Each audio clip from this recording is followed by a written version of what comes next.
friends, welcome to another episode of the 10 Laws Podcast with East Forest. I'm Said Forest of the East. I'm coming to you from the southern Utah high desert. Been down here all month, which has been really amazing. Really amazing to be back in this rarefied air. I'm actually going back in a couple days. Got to get back into the groove and heading to New York City, of all places, in mid-June to do, unfortunately not for a performance, but to do some video and photo stuff with a friend of mine. And we're going to do a live version of some of the tracks from Possible and shoot that on video with a string section that I'm super excited about. So the studio's out there that we're doing it at, and I have a lot of friends in New York because I used to live there for almost did 10 years in New York, which I feel like if you do 10 years, they're supposed to give you the key to the city. Like there's this expectation that if you've suffered that long in New York City, that like the mayor, or at least like, you know, really high up intern in the mayor's office will buzz your building and show up with some sort of golden key. You know, maybe it's a golden key of chocolate, but at least then, you know, you still have something you could take the wrapper and hang it up on the wall. And I kind of feel like if you put in 10 years in New York, you should have special privileges, or maybe they give you some kind of like black credit card that gets you into like secret underground layers and transportation tunnels that have less of a smell in the summer and are properly air conditioned or something like that. But alas, I think I left New York in 2010, and it was just shy of 10 years. So I didn't get it. I didn't get my key to the city. So when I go back this time, I will be just like all the other bourgeois, riding the subway and walking the streets. But there is something special about New York in the summer. The smell of piss and garbage and hipsters on the water lines. No, seriously, I am looking forward to that. It's a great place to be. In a lot of ways, I probably said this on the podcast before, but it feels like if everyone had a civil service duty to spend 2 years in New York City when they turn 18 or sometime in your 20s, and the only requirement is we don't give you dick and you just have to make it work and figure it out, I think that'd do a lot for people and this planet because it's such an international city. It humbles you, and you just kind of figure out a lot of like what makes you tick and what doesn't because it's such an intense place. But that's happening soon. Right now, though, I am in the spoils of raw nature, and this is this place that has calmed down my nervous system over the many years now as I progressively have moved down these different steps from New York City to Portland to Boise and to southern Utah. So that's why it's hard to think about going back. I certainly would have a hard time living there, but fun place to visit. This week, I have a conversation with my dear, dear beloved Radha. So we're doing a Radha Krishna Roundtable, which is always fun. And we thought it'd be cool because we both just participated in the Entheo Wheel. I guess it was a conference, not really a retreat, but, you know, you get the jive at Esalen in Big Sur, California a couple weeks back. That was really cool. And this one was focused around psilocybin, and they had some virtual speakers and real world speakers. So both of us were there performing, teaching, speaking, as it were. And Paul Stamets and James Fadiman, Jyoti Ma, some other indigenous grandmothers and elders had a prominent role. And we just dug into the role of ceremony, preparation, integration, the current science going around, all things psilocybin. There are about 30-ish people there because of COVID protocols in the actual space. And then they also had a virtual space where people could watch it as a live stream. And then I believe it's going to become a kind of e-course that you could essentially watch at any point. So I'm sure they'll get that done in the future. And we actually filmed lots of extra content, like Q&As, some little performance stuff, some live meditations, some embodied, there was breath work, I believe. So lots of things. So that should be cool in the future. And I'll keep you updated whenever that gets released. Theoretically, they're going to do 7 more. So there are 8 total Entheo wheels, as it were, each one being a different medicine. So I think, so we kind of wanted to debrief our experience there, why it was fresh in our head. And the event was organized by Dream Mullick, and hats off to her because, man, that is not easy putting something like that together at Esalen, and also just, what's going on these days, which is crazy.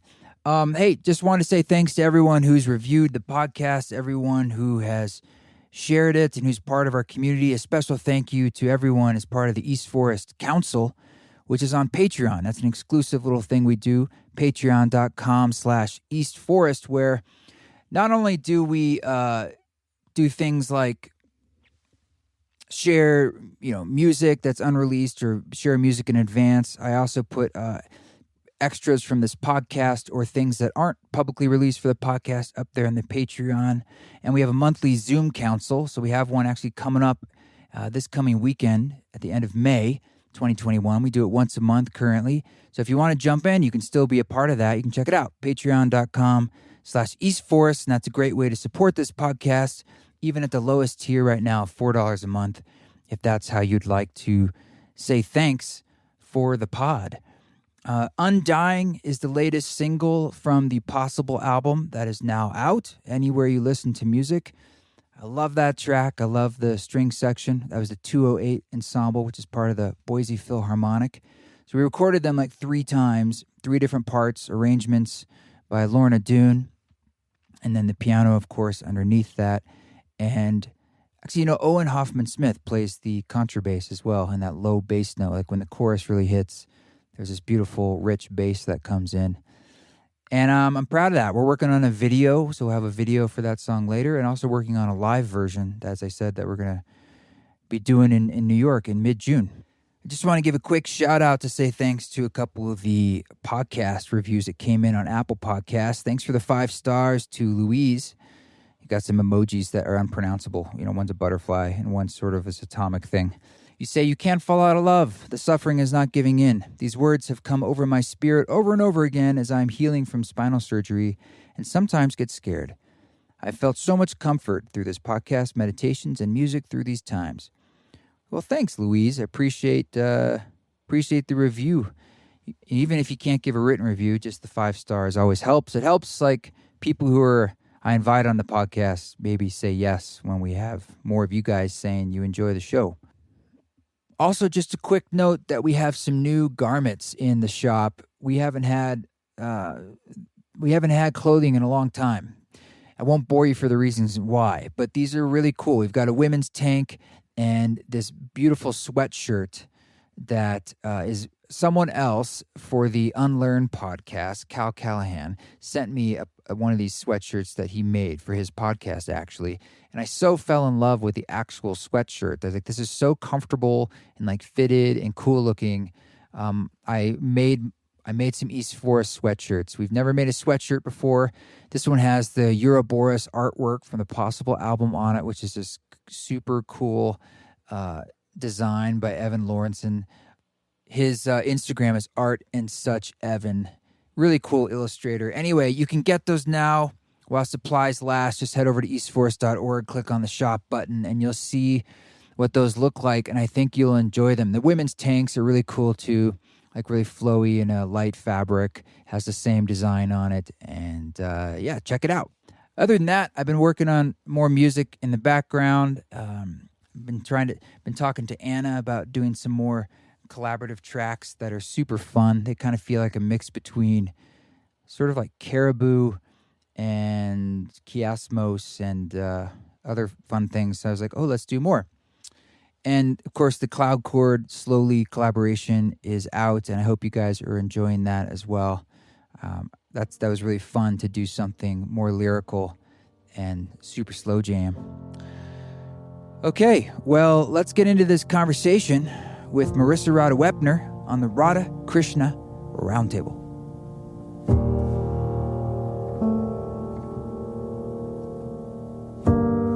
So, we're back from the Esalen Institute of the Big Sur of California, and thought we could use it as an opportunity for a Radha Krishna Roundtable. I'll try to get this out in a timely manner. And it also to kind of use it as an opportunity coming out of COVID and having that kind of gathering of various people in mind to look at the state of the psychedelic landscape and emergence and sort of where the edges are with that and so forth. And so on. And so it is. So that being said, let's just start with what were some things that you thought were like overarching themes if you were to connect the dots from the different people you met, who was speaking, your own experience, what they're trying to make, and how that aligns with where this is all going. Ask me like 5 more questions to answer in one go, and then I'll start. That's too many. No, I'm just kidding. I'll overarching themes. Yeah, like I would say takeaways. Yeah. I certainly felt like a theme was diversity, inclusivity, the weaving of ancient traditions and modern science, giving indigenous voices a seat at the table, and really, really honoring and uplifting their place in the role of psychedelics. And so that was awesome to see. I would think, besides the times that I've experienced ceremony with indigenous leaders, I don't think I've been at a talk that included indigenous elders.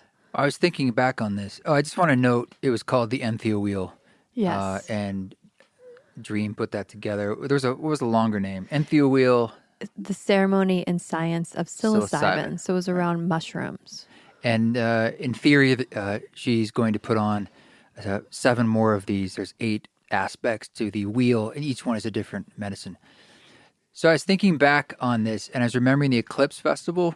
Oh, yeah. And they had that huge, they had a whole village, let's call it, on the other side of the lake that was indigenous in their space. And then during the actual... Well, Symbiosis, to their credit, which put on the Eclipse Festival, they've always had an indigenous camp.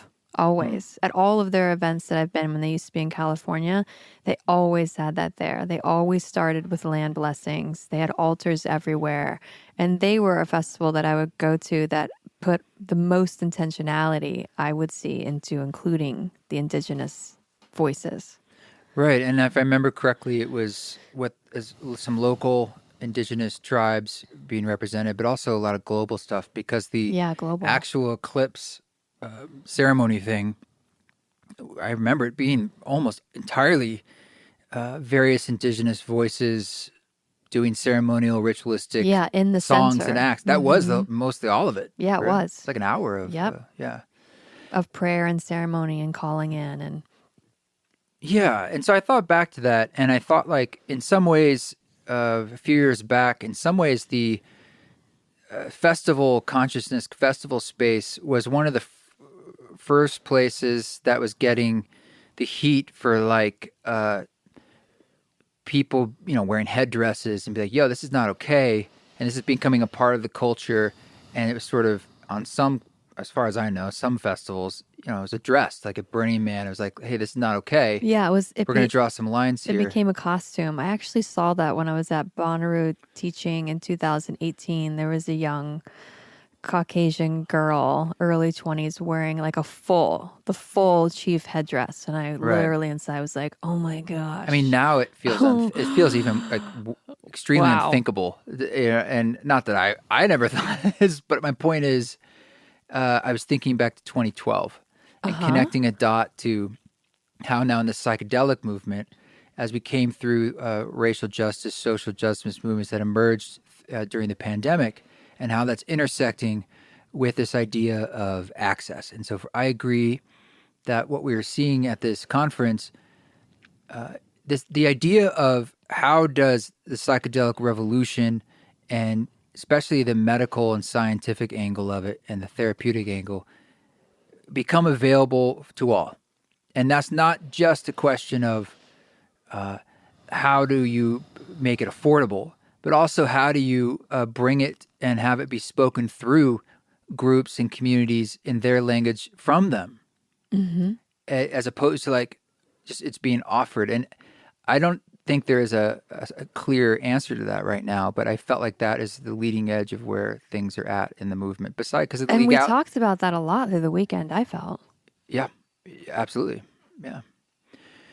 Yes. So I don't know. Anything that you feel like we could translate for people who weren't there?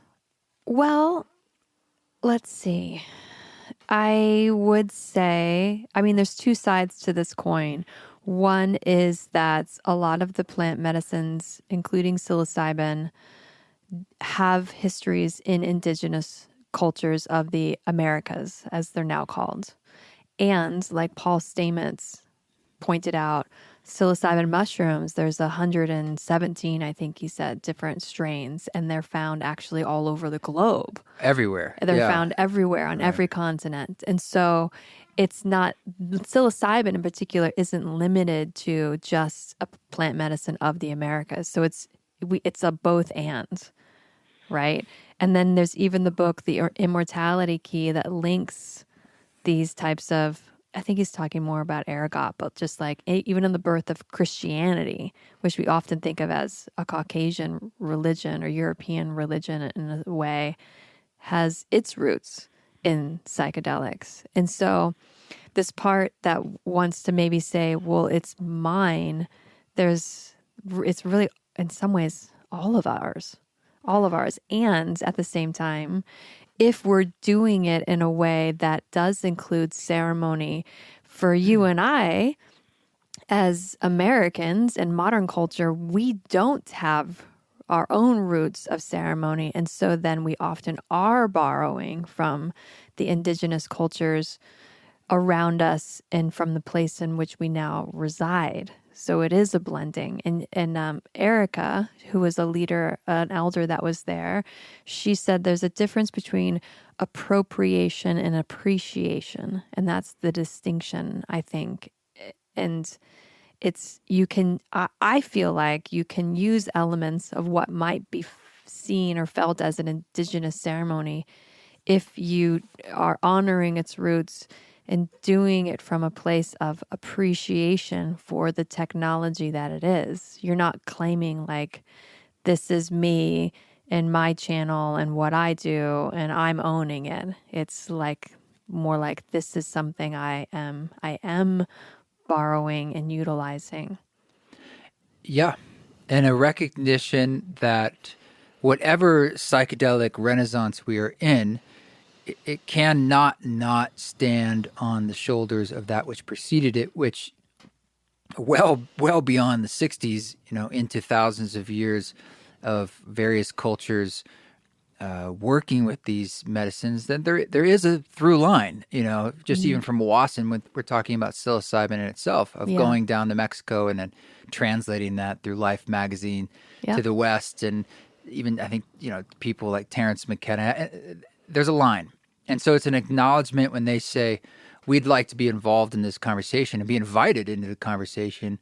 It's to say that, I guess that would be a form of appreciation, but also one of listening and trying to say, I don't know. We don't know everything. I mean, there's a lot going on. And yes, that's the spirit tip they're at, and all this stuff is emerging in the space of commerce and psychedelics at the same time, more so than before. And how does that relate? How do we have this conversation? And I think that's what's emerging. And in it, I could sense, as there is in this movement outside of psychedelics, there's hurt, and there's anger, and there's sort of a finger wagging about like, don't, it's sort of like inherently has these problems built into it. And one thing that's interesting about the psychedelic energy that's happening now is, for most people, this is another conversation we have with someone else there, their heart's in the right place. Like, they've usually had some kind of heart opening or really expanding consciousness experience, and they really do want to like expand that into the world and to others. And at the same time, it gets murky into, but we can start a business and actually also potentially make a lot of money at this. And that is a slippery situation. It absolutely is.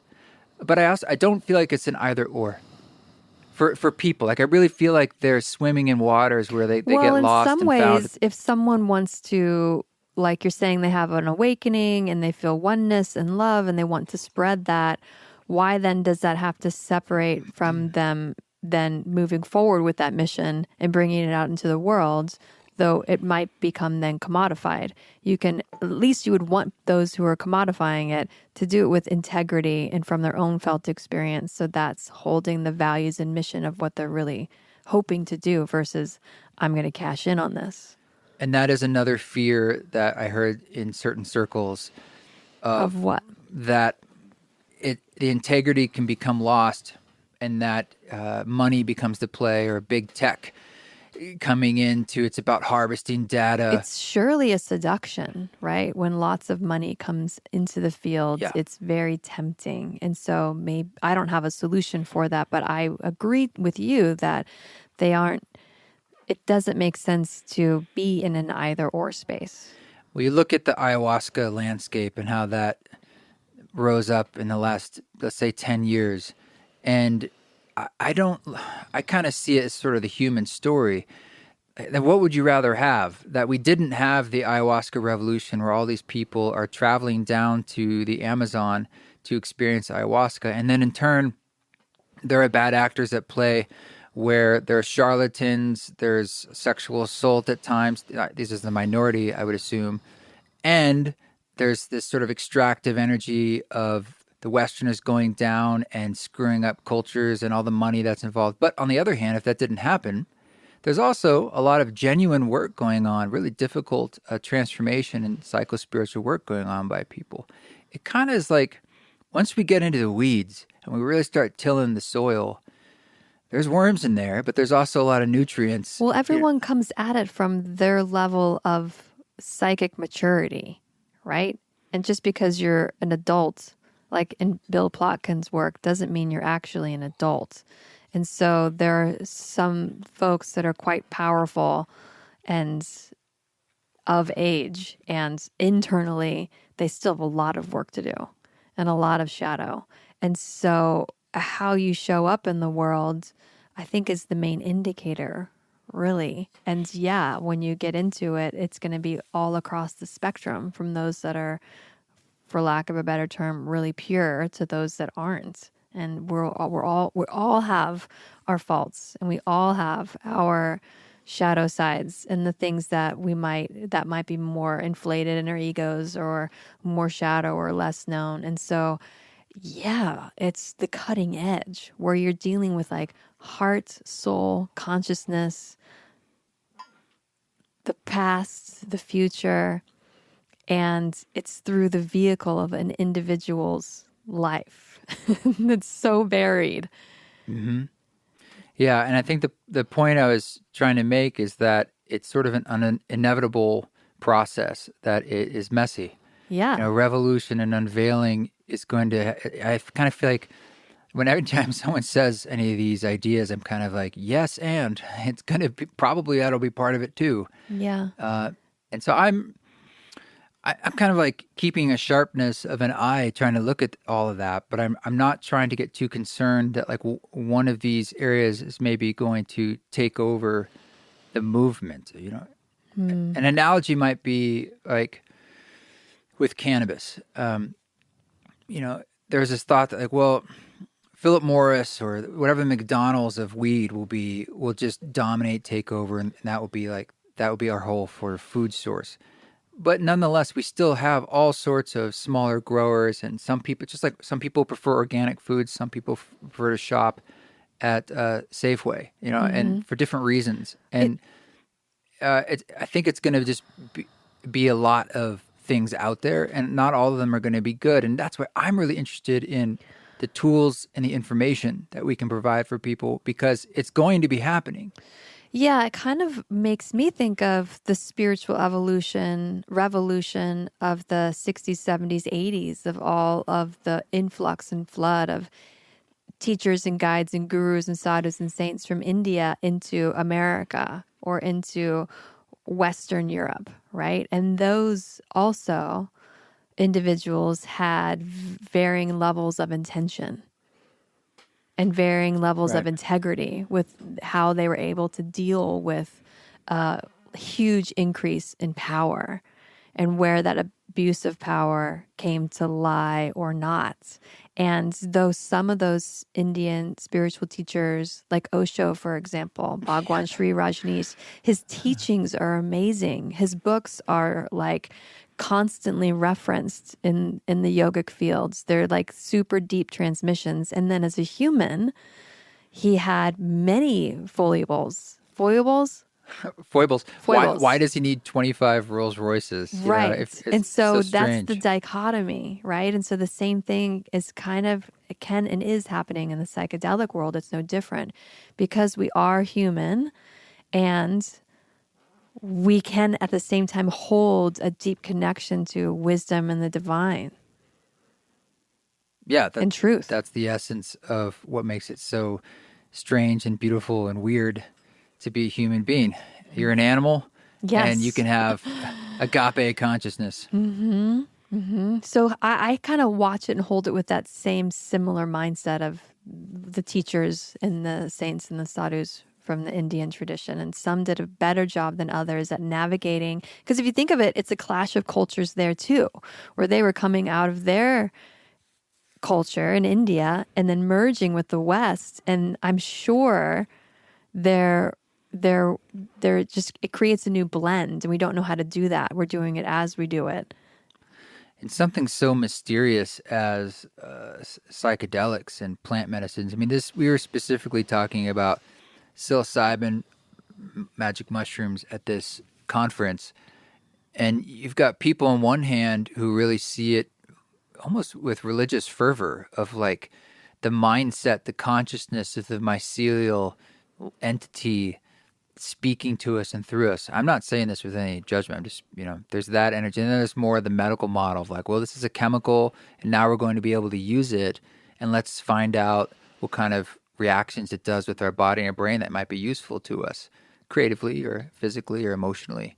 And there was also at this event kind of a weaving of these ideas. Yeah. And I know people are in different camps of comfort level with that. Like they may or may not identify with the mushrooms as an entity that is like helping the planet in this sort of conscious, embodied way.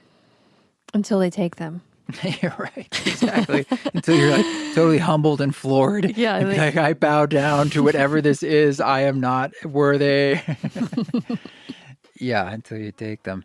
And they also said at this event many times, we will not be taking medicine, not like, please don't, like, it is not happening. And there was a journey night, it was called Simulated Journey, which involved breath work. And and you and I think we're both thinking like, I mean, that's a journey. It's not really simulated. You're doing breath work. But they didn't actually do breath work that night. They did it the next night. Okay. I thought, oh yeah. Regardless, it seemed like there was sort of, I understand the level of caution. It's like. But I think you were getting at like breath work's really intense, or it can be. Or Well, really and that a opening. journey isn't always just about imbibing psychedelic. Well, I think their main point was, no, we're not going to dose you all with mushrooms. No, and also you're in California. It's like a lot of people travel with their own medicine pouch and do what they do, whether they're there or not. And it's sort of like this idea of freedom of consciousness is really what it's all about anyway. And they're not the ones saying we're condoning it or breaking any laws, but it's also sort of strange then to be pointing a finger at people and saying, we're going to remind you, and you're not going to do that. And you're not. It's like, it's not their responsibility. It's not the host's responsibility to say that?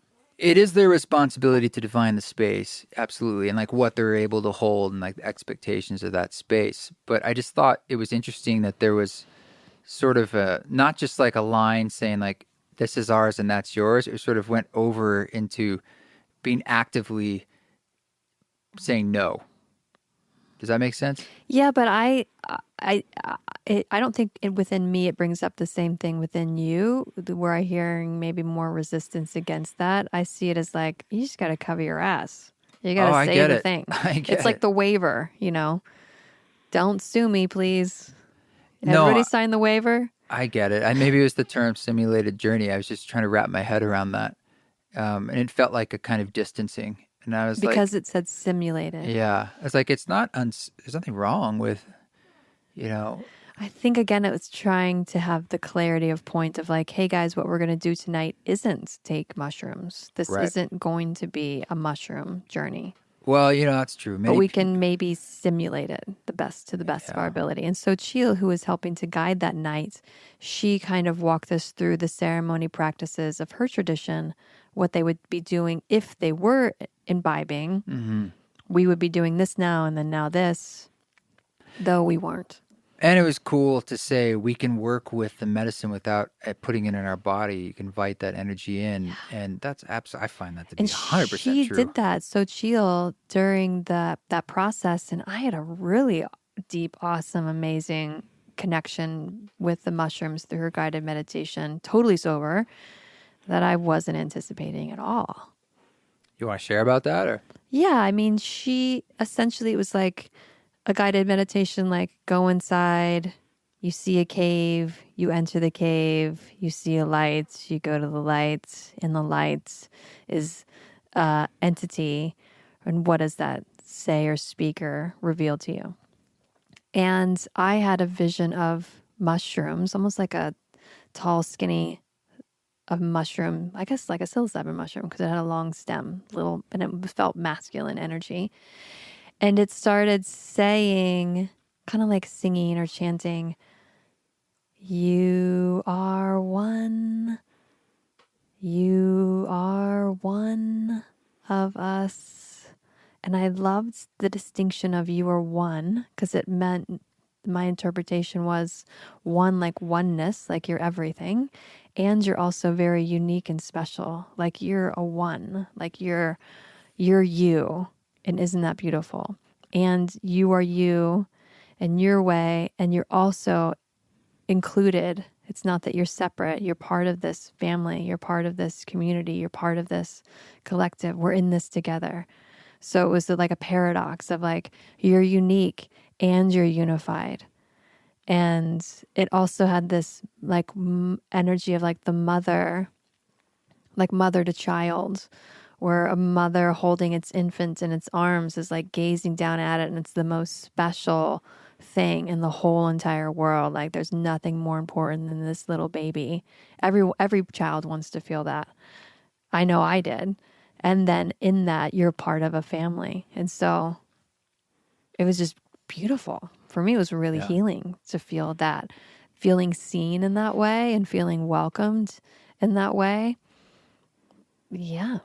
It reminds me of the last solo cast I did, because I was talking about the song Can't Fall Out of Love. And it was, if you just kind of think about it through the lens of how people come out of people who come out of people, it's the only way. Every human being has come out of a mother. However you want to look at it, that is true. We all come out of the feminine, the great mother. And as above, so below, if we just want to take that model of thinking, all of this has come out of the great mother. And I had during that journey that feeling of, that is what that you can't fall out of love is the great mother, that there's no way not to have come out of the thing. You were inside the source. And there's that energy of like always right at the last minute, perhaps in the way that's perfect for you, to hold your hand, to grab you out and say, it's just enough. Yeah. And that's a feeling I've had on different psychedelics in different ways. And it's not always so black and white. I mean, it is and it isn't, but it's not just as obvious, like it's always that way, because there's always the very strong other energy of chaos, destruction, death, suffering. But it's like, sometimes if there's any kind of barrier or boundary, if you do fall through it, through a kind of death or letting go, I've often found on the other side is another layer of that plenum of existence, of love. Mm-hmm. Mm-hmm. You're right. It does show up in different ways.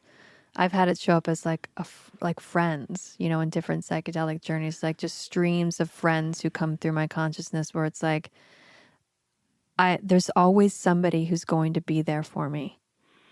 Period. And whether that's a somebody, it always is a somebody. It always manifests in material form somehow. And knowing that in my bones and my soul and my heart, wow, does that give me comfort and gratitude and the desire to be that for others. I want to be there for others. It's the super varied, infinite ways, the manifestations of God, right? Of Maharaji and drag, of the mushroom, however, all of them as forms of manifestations. Anything from a butterfly that passes by to a song that speaks to you in a moment. It's like it's all the whispers of the one, and I would say also the misery and the suffering. And that's why sometimes when we find ourselves in those places, it's usually not why you're in it, but there's sometimes can be a recollection of still seeing through the hard times the purpose and the divinity even in that. And that's hard for me to grok and hard for me to hold sometimes because it ain't fun, you know. It's not fun, but when you're in those spaces, I at least am able to see the full spectrum. So it's those moments that might feel hard or even like gross or disgusting is on the continuous plane of what's also beautiful and blissful and luminous.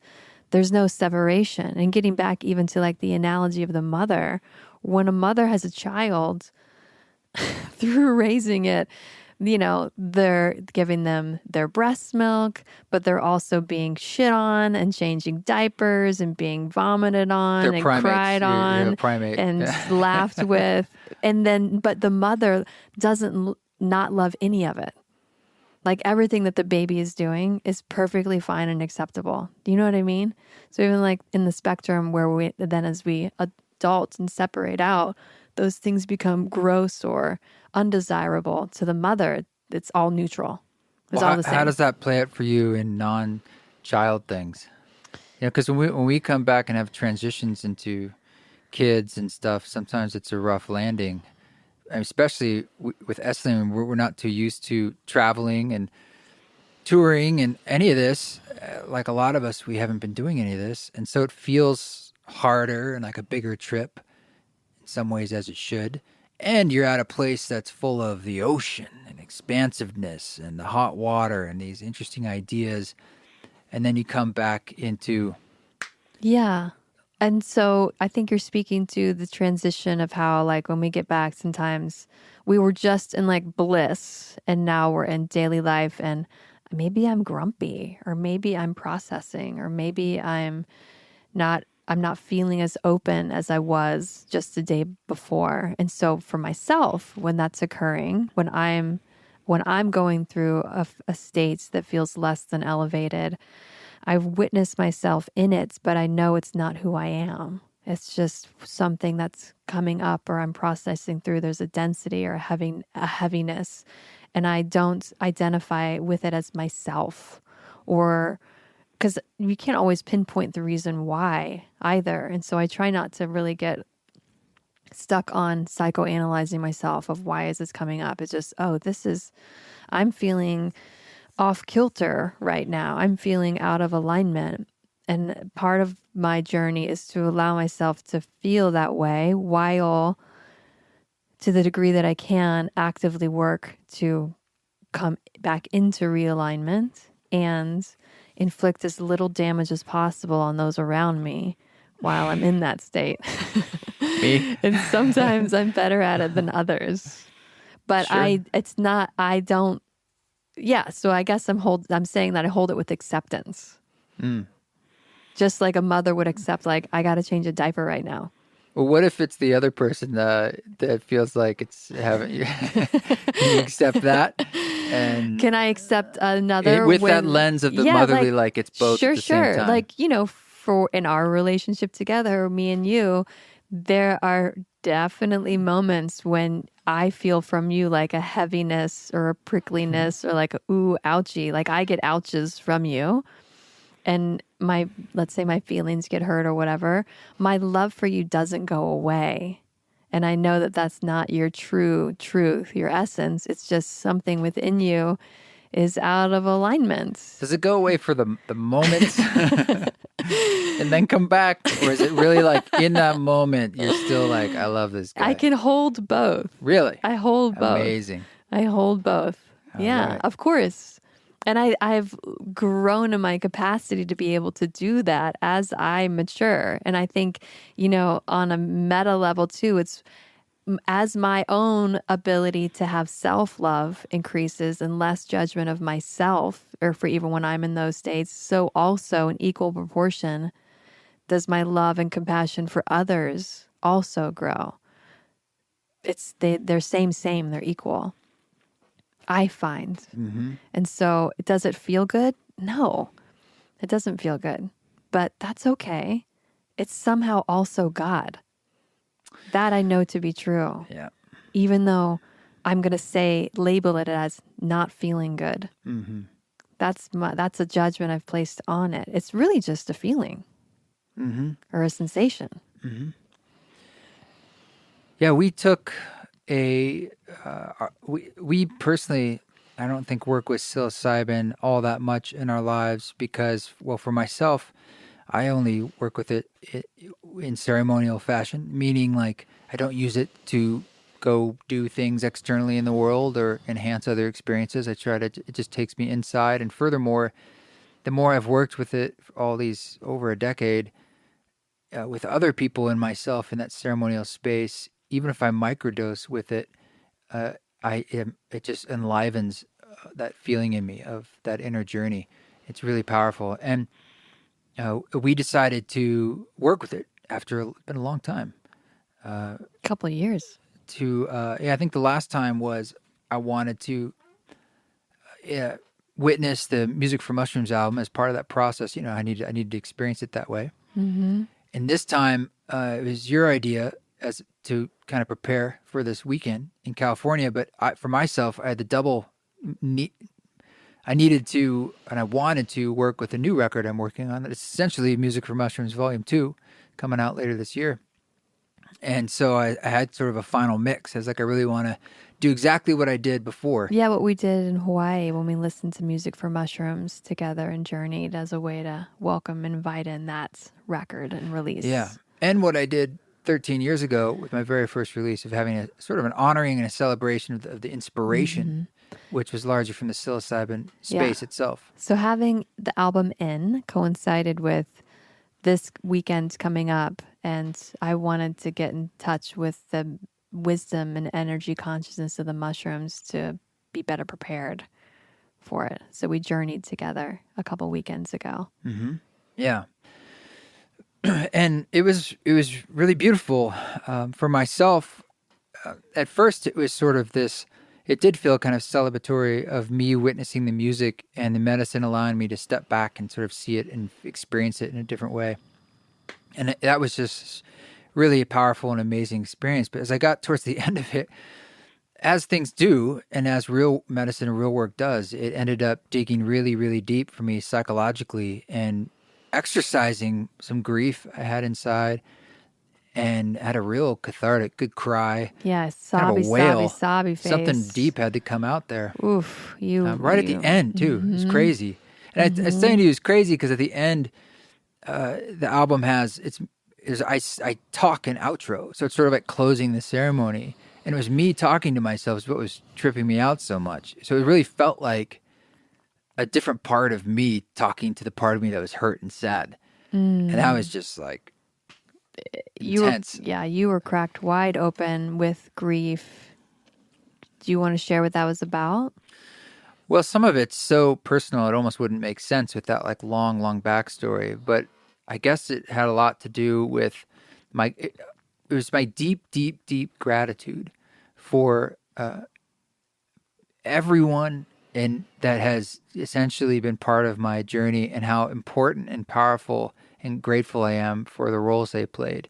And that's anything from like my former manager to you, to my former wife, to my parents, to certain friends, to Lewis, to people who I'm working with now, like directly on my team, like all these different people, and like this really heartfelt, like, wow, like, pick any role someone played, some very small and some like yourself very large, and recognizing how important it is and how needed it was for me to do whatever it was I was doing and to get to the next place, the next thing. And in that gratitude was also so much grief, because I had a lot of shame that I think I needed to exercise about how I had kind of sullied some of those, or not fully embodied or expressed my appreciation, or even known it in some ways, and sort of seeing it.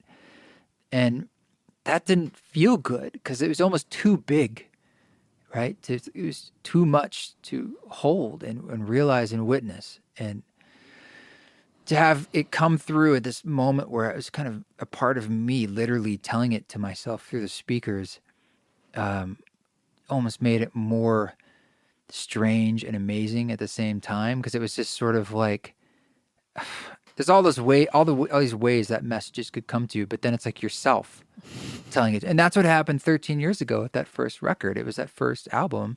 It was me essentially speaking to myself, helping me have these realizations and really physically transform into something through a process internally and energetically. And this felt like another kind of like that, like a physical exorcism of something to help me just go forward. And if you were to say like the new doorway that you've walked through because of that, who is this new person? I don't know. It's hard to put labels on these things. How would you want this person to be? Releasing shame and embodying that gratitude, because I have shame about it, and that's kind of what's holding me. That's what's holding me back. Yeah, I think I remember you speaking to that, where it was like, I'm keeping myself from fully accepting myself and who I am right now. I'm holding myself no one back. else is. It's my own internal limiters, and those are forms of guilt, shame, disbelief, whatever. Yeah, and so I guess within the context of what we've been talking about is even like the pain and the difficulties are all God. Knowing that, does it make the shame a little less? Yeah, because then we were processing for a while, and then I put on the Dark Thoughts song and Love Everybody, some Ram Dass music from the album. And then it hit me another level deeper, because it was like, it's not that I'm trying to get rid of those feelings, or that I have shame that I have those feelings, or even shame that there's a recognition that I'm not where, quote, I want to be internally. And I have more kind of healing that has to happen on a timeline I can't necessarily rush or want to. It's like a plant growing. And it was the recognition. It's like, that is what I'm loving, and that's so okay. And you can embody kind of the thing you think you're not at the same time. Yes. And that becomes the mystery itself. It's like, it's both. And that's exactly where you're supposed to be, and that's where people are, as opposed to me thinking like, I want to be somewhere and I'm holding myself back. I'm not there yet. Yeah, you could flip it and you could say you already are there. And I'm loving this healing process at the same time. Yeah. Which is a real trip. Yeah.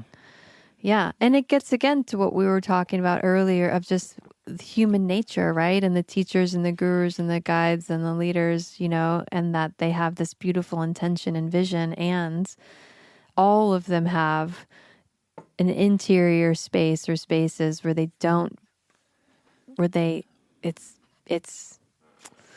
not what they would maybe call their best self, but it's part of their self. And that's again, it's just love even that part of yourself. And it's really, I guess it comes back to your integrity and your intention, because we all slip up and have these errors. It's just like, where are you coming from? Where's the source of this emanation of your intention? And we're all inherently going to have blind spots. And that's why they're called blind spots. Yeah, well, Earth is a school. We're all actually students who are learning, and we don't know. And we're posturing like we do know. But we know a little bit. I don't know. Put my hand up. And then it changes. Yeah, me either. You know me, I love to not know in many ways. But that's the paradox too. And we forget like we forget that we're students, we forget that we're learning, and then we shame ourselves for making mistakes or... Well, hubris and righteousness are probably the shackles that keep us from really breaking through, because you have to let these things go to say, like, I know the right way, or I've really got this. Or it's like, it's a difference between... I've heard this before. Difference between standing in your power and having beginner's mind. You can kind of have both at the same time, but when you get into this hubristic state of, knowing with a little K, but really with an exclamation point behind it, it's like, good luck with that. There's a lot of that going around this planet. But knowing with a capital K is one that always comes with humbleness. Yeah. And then too, in the same side, like going into a plant medicine journey, there's a lot of ourselves that we consciously keep ourselves from recognizing. There's parts of our self that we maintain and strive to keep unconscious because they're, in some ways, we feel too painful to witness and feel. And so to go into a journey or an exercise or an experience with, like, I want to have revealed to me some things that I don't know about myself, or some things that are hard to integrate, that takes a lot of humility and courage. Yes, and probably helpful to have some kind of structure and assistance. This comes into sort of the trauma work that you're exploring doing more of and doing in the ketamine therapy. Yeah. Because a lot of that is connected to traumas where let's honor the body and the mind for doing what it's trying to do, which is to protect you. Yes, by repressing always. these things. And so it's not doing that to be a piece of shit. It's doing it because, like, it thinks it needs to. Mm-hmm. And so when you get into this stuff and it's enlivening old traumas, you can do meaningful work to, I don't think release is the right word, but integrate and bring light to, and diffuse. So it's not something that's being repressed and then manifesting in probably negative forms either through your body or actions, your mind, and your life. Yes. And so you absolutely can do that. And in many ways at this conference, the Entheo Wheel, perhaps that's what it's really all about. And there's infinite traumas in this web of our history. We all have them. And it's all an exploration of how can we work through this so we can basically survive as a species. And this is one powerful tool we have in our toolkit among many, but this is a big one as far as people working with their own problems and issues and traumas from their own past in a more accelerated path so that we can then be of service and be connected, be more giving in the world. Mm-hmm. Part of that conversation, it's very diverse. How it would work with me and you, to how it would work with someone who has an indigenous lineage, to someone who's in the inner city, to someone who has no money, to someone who's never even heard about this stuff. Well, I also think it can be worked with, to your points, in different ways. Like, a lot of people that were there were like, I've done mushrooms, but I've never done it in a ceremonial way. I hear that all the time. Therefore, then you typically maybe have this kind of experience, right? And so then when you're using, it's like driving, like, I don't know, a Toyota Camry, and then you get into a Tesla, and it's got like all this other technology built into it that's you can now access within your own self and psyche and soul when you set up the experience in a different way. Does that make sense? Like, the ceremony becomes like the Tesla. It's an interesting analogy of all the cars. I'm a car guy, and it's like, wow, you pick the one that's like the most like technological and breaking through like the barriers of the auto industry. But that's just me overthinking it. But you know what I'm saying? It's something. Corolla's a very reliable car, though. I mean, that's another way you could look at it. It's like, it's a very prudent choice. Well, you can do it'll get you from here to there. But there's, or like when you play a video game, you can play a video game to get from start to finish, or you can play a video game and how many experiences did you have along the way and stuff that you brought in. Does that make sense? Yeah, I see you saying the ceremony as a technology in a sense that can be used as a kind of tool as opposed to not having it, not using it. And though conversely, when I was having my experience with you at the same time, one of the messages I was getting, and this isn't like a definitive statement, but it was what was true in the moment, was going into the ceremony. We can often have like the egoic part of the self that's like, well, I'm going to accomplish this, or I'm going to go into this space, or I'm going to use these breath tools or mindfulness tools or mantra or meditation tools in conjunction with the mushrooms so that I can unlock deeper states of self through a marriage of my own will and intention and the mushrooms and what's possible. Right? And then I started the journey and I was like, I just want to lie here and be a puddle. I can barely sit up and I'm surrendering myself to the mushrooms and wherever they're going to take me. Forget about what I thought I was going to do while I was on them. Yeah. Yeah, you had some intense purging too, which there's one song in the album that well, it's right now, is called, I don't know, the album's not finished, Slip Slope, because I always thought it had this energy of a slippery slope, like things starting to fall off the rails. I'm not saying it's a bad thing, but I was relating to you that there's an energy in the psilocybin space as you're moving upward in it where it's sort of carnival-esque and language and things are starting to break apart and it's kind of a little chaotic and nutty. And there's a phrase, octopus spaghetti pants, that keeps coming up in my head in that moment because it's a way of language even being absurd, and it's a representation of that space for me. Like, oh boy, here the octopus spaghetti pants land is blah blah blah, me, me, me, me, me, me. And so we're debating calling that song Octopus Spaghetti Pants, but I thought it might be a bridge too far.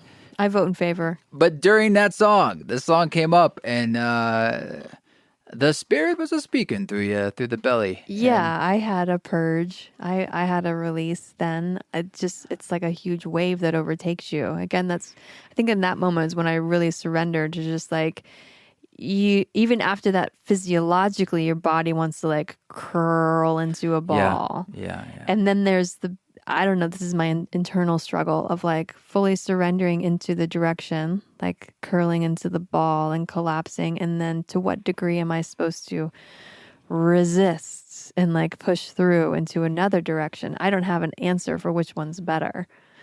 But that journey felt like just don't do anything. This isn't for you to do something to or with. This is for you to receive.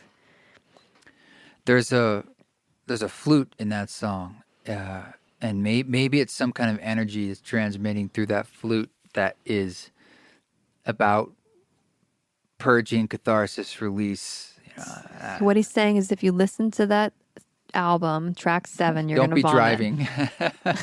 I was using it the other night in a ketamine session, and I think it's track 10. That has water, and I'm like, oh man, this track's going to come on and everybody's going to have to go to the bathroom. This is like the P track. Oh boy. Well, all the songs were from live recordings of the ceremonies we did here during the pandemic live on YouTube. And so they were all full ceremonies for myself, but we had various recordings from them, and I thought it'd be fun to try to edit that into a connected journey. And that's what this album will be when it's done. Excited for that. Yeah. Shout out to Cash App Studios for being the progenitors of it and supporters. And I think we'll have more to say about that in the future. But thank you to them. Yeah. And Garrett. And in that, with that, you were invited to the Entheo Wheel 2 performance ceremony because you're the guy that plays music for mushrooms. Yeah. We thought the time slot we learned some lessons on programming. It wasn't up to us, but they put me at the very, very, very, very, very, very end. Even after the closing of the ceremony. Right. It was a 5-day event or 4? 4. And it was the very, very last thing. And I kind of forgot, it's been a while. And I was like, oh yeah, this is always better in the dark. It really is. And I think it's a special energy that just, if you're trying to go inward. You were Monday at 11 a.m. And it was over, too. And, like, half the people had to leave already or were leaving to catch a plane. And I could tell they were kind of tired. And we had a lot of talking and ceremony all weekend. And as soon as I started, I just felt this wave of, like, no one needs me to walk them through more ceremony in this moment, yet that's kind of the whole point of it for me. And I could just feel the fatigue. And I was like, I almost want to be, I'm sorry. He's like, let's just relax and I'll play, which is kind of the energy I ended up going with. You had a number of folks that were really into it and fully with you, but Yeah. it's true that the energy by that point was quite dissipated. Sure, it's the end of a long weekend. Though, Yeah. and I have had the great good blessing boon of my life to be with you for most of your ceremony concerts, and it's been a while since Yeah. I've got to be a part of that with you. And there was a moment personally in it during Please Pass the Bliss with Ram Dass, where he was speaking and the music was there, and it just felt, I just cracked wide open. Let's just say that. Yeah. Like I had this meta big experience of the gift that you are for Ram Dass's voice, because it felt like he was then part of the Entheo wheel, like he was a presence in that weekend, and his Yeah. voice wanted to be there, and it was. And I just was so beautiful. It was so profound. Well, I'm the one receiving the gift, no doubt. I mean, I can't tell you what an honor it is to be able to transmit and carry his voice, be a carrier of his Yeah. wisdom, and then press the buttons where I start hearing it come through these big, loud subsystems. And I'm like, wow, what a trip. Yeah, what a trip. Like remembering like sitting there and like asking a question and basically, and him knowing and me telling him, he's like, I'm going to take this and then take it out to the world, and then doing it in a live space is a trip. It brings him alive. When he Yeah, says, yeah. I love you all, I feel him saying, and I love you all. Like the love that is there is so complete in presence. It just cracks my heart wide open. It feels alive. And So- it feels alive now, and that's it, very much so. Very much so. And I think that's why, because it's actively like being moved and affected into the world. And so it feels like this living, breathing thing that yeah. So that was nice to be able to bring that into the space and into that larger ceremony of the weekend. And I guess they're making some kind of digital offering, whether it's an e-course, it remains to be seen, but probably sections of this, including that performance, will be able to be shared. So keep you updated whenever that happens. Yeah, and I was there teaching somatic body practices for prep and for being on the journey and for integrating posts. And I felt like there was a lot more that I could have shared live Yeah, in the for sure. in the time that we were there. But I look forward to sharing a lot more about that. Yeah. Yeah. Yeah, you've been doing a lot of work on that in the real world and a lot of interest in it now to go deeper and study it more. And there seems to be a lot there for people to be able to really get to the core of a lot of the things going on for people in their healing. Yeah, the body's the gateway. I feel like a test subject, so I certainly had my own big healing. You're so lucky, and I'm so lucky. You're so lucky. Indeed, I am. Indeed, I am. Is there anything else that you wanted to touch on that weekend, or anything else?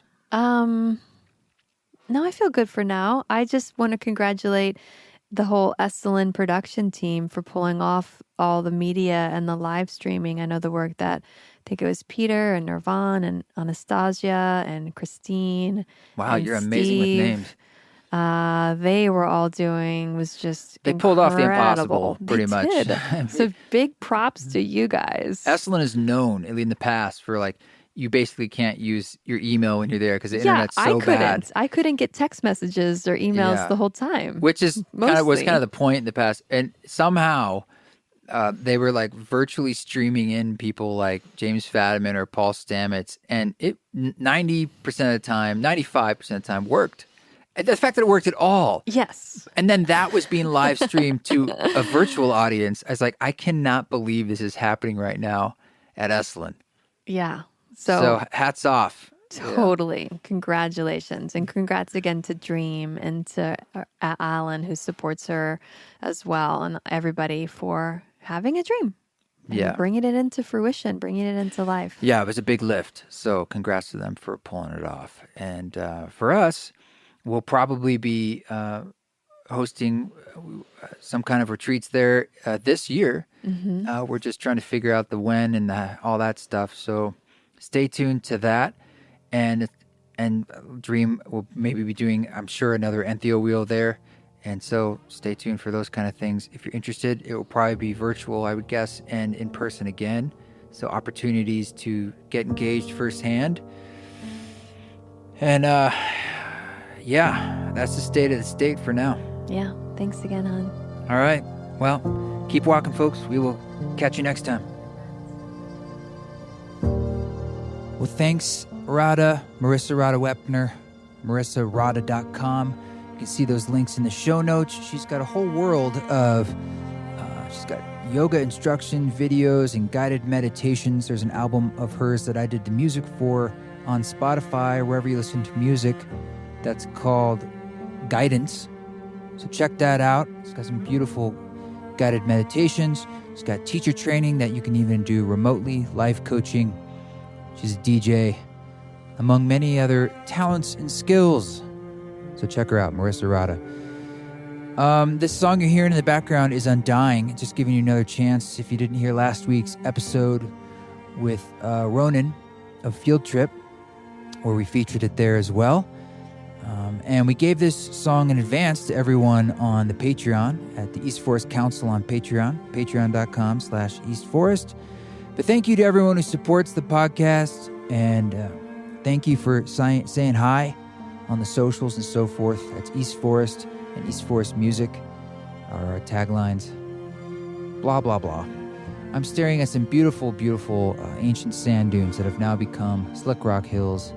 And it just reminds me that all this stuff, you know, it's as important as we make it. But really, the work is done in our own hearts. And we're just doing the best we can do. But keep diving in because, that North Star is in there and you need to choose it. And I think you're needed right now. We're all needed to step through this needle that our civilization is transitioning through. And it's a big one, a multi-generational shift we're going through. And more than anything, if you're just trying to find something to put your feet on, put it on your heart, put it on some presence. And we can start there for it to guide you to a place of community and service and well-being and doing what you can do and doing the best you can do. But being true to yourself about what really is that North Star for you. Sometimes we lose our way. Sometimes there's a fog, or sometimes we have what we might call false stars. But come around. I have to trust in the soul's journey. But your job is to show up and to keep diving in, and to keep questioning everything. On that note, keep walking your walk. Don't take any shit. I'll catch you next week. When you do take shit, do it with grace. Peace and love, friends.